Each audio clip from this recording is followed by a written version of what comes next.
Hey, welcome everybody. Eddie Hyatt here. I wanted to come to you today and talk about the school shooting.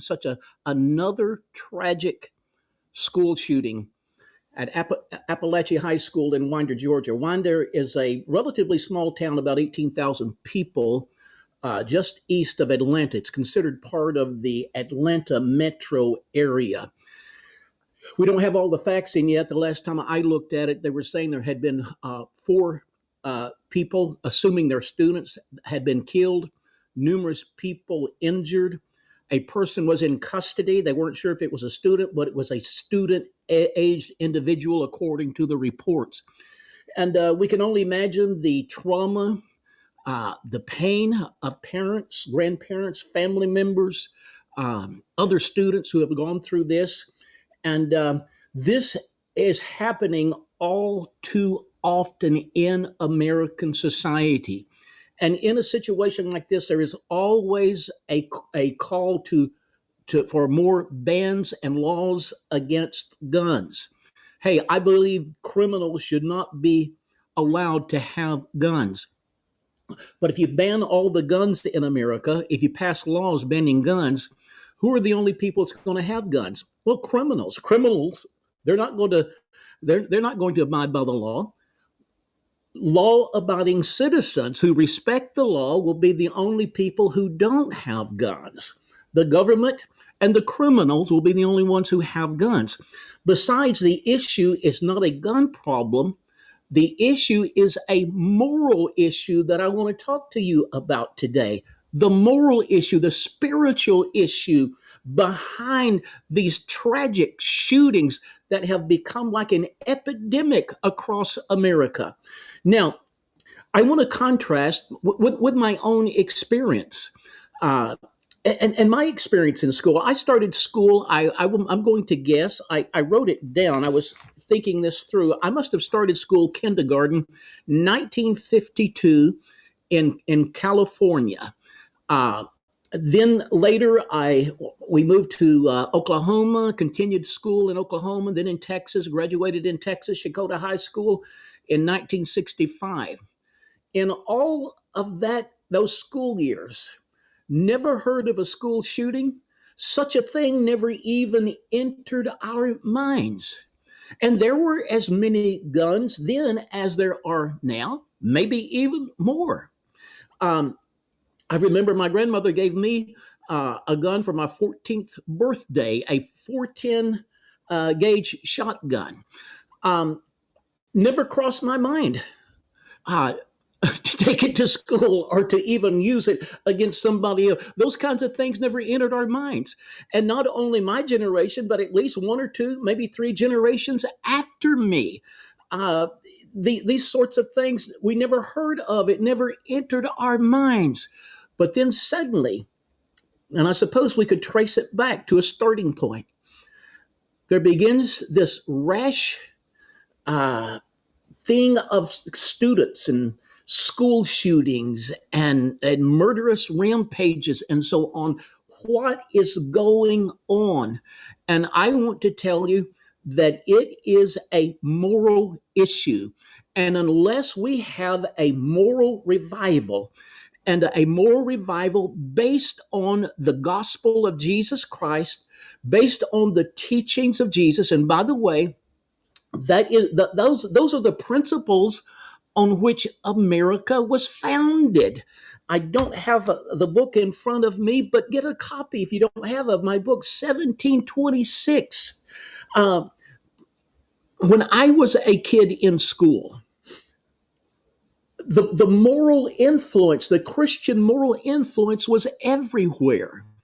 Bible reading and prayers in school were common. I remember attending school. I would have been in, I guess you'd say, junior high school, seventh, eighth grades. In Where were we living at the time? In Oklahoma, Terrell, Oklahoma, and Temple, Oklahoma. Temple, Oklahoma was a football town. And every Friday night in football season, there was a football game, and the stadium would be packed with people. But I remember before every football game, there was a prayer. usually by a local pastor or maybe by a Christian teacher. But there was no issue. Nobody complained about that. Um, Bible reading in class, prayers in class, that was not an issue. And it was, I have no question, it was the moral influence that impacted the culture. There was a culture of life. Were we perfect? Far from it. The human race is a fallen race, separated from God, with inner tendencies towards selfishness and evil. And it is the moral influences of Jesus and the gospel and Christianity that pull people back in a good and positive direction. Starting in 1963, there were two Supreme Court decisions that banned school sponsored prayer and school sponsored Bible readings from public schools or any public places. And what this did, this opened up, this invigorated, this gave life to these anti Christian organizations, secularist organizations like the LCU. And there's one called the Organization Against Religion or something like this, but there are a number of them. So they begin filing lawsuits, even against students bringing Bibles and wearing crosses and so on. There are numerous examples, but I'm thinking of one right now. There was a school at one high school in Mississippi. The school band had a repertoire of songs. They were mostly all secular songs, but they included How Great Thou Art. And somebody filed a lawsuit against them. And a judge ruled that they had to remove How Great Thou Art from their repertoire of songs. So since the mid 1960s, there has been this all out attack to remove every vestige, every symbol, every vestige of Christianity from the public arena. Crosses being removed, Ten Commandment displays being removed. I still remember the picture. Hasn't been all that long ago of workmen. There was on the Capitol grounds in Oklahoma City, of the capital Oklahoma. A judge ruled that the Ten Commandment display was a violation of the First Amendment, which is a total falsehood. And I remember workmen with their jackhammers out there digging up this big stone monument with the Ten Commandments displayed. So what a horrible thing. We have removed all of these positive moral influences from the youth in the public schools. We have told God, you are not welcome in our schools. Yeah, individual students who are bold and brave enough to continue to stand up, and they've done that. And by the way, they're doing it more and more. But it made it difficult for there to be any kind of moral influence for the youth of America. And there's no question in my mind, this is what has led to the tragedies that we are continuing to experience. That's why we should be commending states like Louisiana and Oklahoma who are passing laws to teach the Bible as literature, not as a certain denominational doctrine or theology, but to teach the Bible as literature and teach what Jesus taught as history. And we should be commending them and supporting them. I would say also another issue when I was growing up was there were very strong families, most all of them with a mother and father. And there was a lot of good, loving discipline. If I had ever mentioned any thought of using my 410 shotgun for any other reason than for sport, my dad who was a loving father, my dad had some picturesque uh, expressions for discipline. One of them was, I will kick the seat out of your britches. So because of that discipline that was there. And by the way, this is in no way demeaning of single parents who are having the challenge of raising a family on their own. And with God's help, you can do it. I mean, you have to look no further than Ben Carson, who grew up with a single mother in the inner city of Detroit, and so, but that is not the norm. That is not the biblical norm. The biblical norm is a two-parent family, mothers and fathers working together to raise their children. And so we need strong mamas and strong daddies today. We need to see the nuclear family restored, which has been devastated by government policies and by the secularist teachings of our day. So I believe with all of my heart what we're facing in America. It's not a gun issue, it is a moral issue. And that's why we need to stand up strong today. We need to stand for righteousness. We need to stand for truth. We need to pray for another great spiritual awakening across America. We need to pray and ask God to restore the principles on which this nation was founded. And I believe that we can see an end put to these kinds of tragedies, but it's going to take a cultural change as God's people take a stand.